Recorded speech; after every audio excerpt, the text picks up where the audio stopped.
সবাইকে সুপ্রভাত। স্বাগতম অপশন ট্রেডিং বাংলার আজকের প্রি মার্কেট রিপোর্টে। আজ 22শে অক্টোবর 2025। চলুন দেখে নিই আজকের বাজারের কি কি গুরুত্বপূর্ণ দিকে নজর রাখা প্রয়োজন। গত রাতের মার্কিন বাজারে মিশ্র প্রভাব দেখা গেছে। ডাও জোন্স ছিল সামান্য নিচে, তবে ন্যাসড্যাক ও S&P 500 দুটোই সবুজে শেষ হয়েছে। এশিয়ান বাজারে আজ সকাল থেকে ইতিবাচক সুর দেখা যাচ্ছে। নিক্কেই ও হ্যাংস্যাং দুটোই সামান্য লাভে আছে। গিফট নিফটি বর্তমানে প্রায় 70 পয়েন্ট আপ দেখাচ্ছে, যা ভারতীয় বাজারের জন্য একটি পজিটিভ স্টার্টের ইঙ্গিত। গতকাল নিফটি 25,750-এর কাছাকাছি বন্ধ হয়েছে। আজকের জন্য সাপোর্ট লেভেল দেখা যাচ্ছে 25,430 ও 25,250, আর রেসিস্ট্যান্স লেভেল রয়েছে 25,950 ও 26,150 পয়েন্টে। ব্যাংক নিফটি গত কয়েক দিন ধরে ভালো মুভ দেখাচ্ছে। এর সাপোর্ট লেভেল 56,800 ও 56,300, আর রেসিস্ট্যান্স লেভেল 58,500 ও 59,000 পয়েন্টের দিকে। তাই আজ ব্যাংকিং সেক্টরে সামান্য পজিটিভ থাকতে পারে।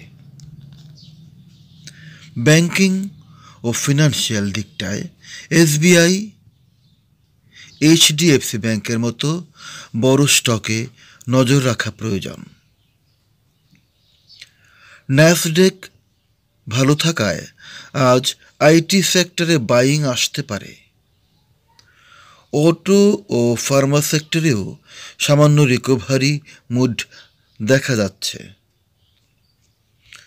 রিলায়েন্স ইন্ডাস্ট্রিজ অয়েল প্রাইস সামান্য বেড়েছে, তাই positive bias. TCS Infosys IT স্ট্রেংথের কারণে নজর রাখা যেতে পারে। ICICI bank, Axis bank bank নিফটির মোমেন্টাম ধরে রাখতে পারে। Tata motors EV news flow থাকলে শর্ট টার্ম মুভ হতে পারে। মার্কেট ওপেনের প্রথম 15 মিনিট দিক নির্ধারণ বুঝে নেওয়ার জন্য দেখতে হবে। যদি নিফটি 25,950-এর উপরে সাস্টেইন করে, তাহলে বুলিশ মোমেন্টাম থাকতে পারে। বিপরীতে 25,400 এর নিচে নামলে প্রফিট বুকিং হতে পারে। অপশন ট্রেডারদের জন্য প্রিমিয়াম ডিকে নজরে রাখতে হবে, কারণ আগামীকাল এক্সপায়ারি।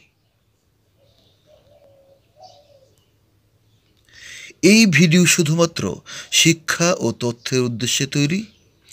আমি সেবি রেজিস্টার্ড অ্যাডভাইজার নই। কোনো স্টক কেনা বা বিক্রি করার আগে নিজেরা বুঝে নেবেন।